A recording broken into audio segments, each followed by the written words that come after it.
હોંગકોંગના તાઇપો જિલ્લાના વોંગફુક કોટ રહેણાંક વિસ્તારમાં 26 નવેમ્બરના રોજ ભયંકર અગ્નિકાંડ સર્જાયો.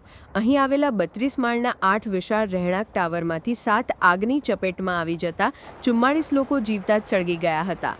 આ પૈકી હજુ 300થી વધુ લોકોનો કોઈ જ અતોપતો નથી.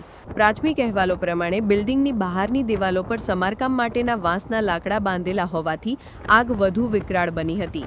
આ ઘટનામાં હોંગકોંગ પોલીસે 3 લોકોની ધરપકડ કરીને કાયદેસરની કાર્યવાહી પણ હાથ ધરી છે. અગમ્ય કારણોસર લાગેલી આ આગને બુઝાવવા ફાયર ફાઇટર્સની ટુકડી ઘટના સ્થળે પહોંચી ત્યાં સુધીમાં આગ સાથે ટાવરમાં પ્રસરી ગઈ હતી.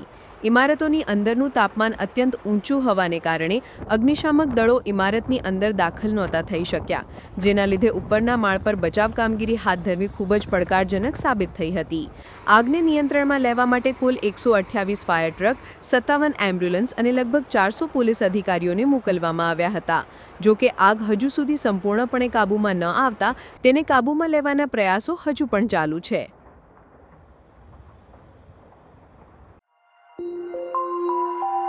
Thank you.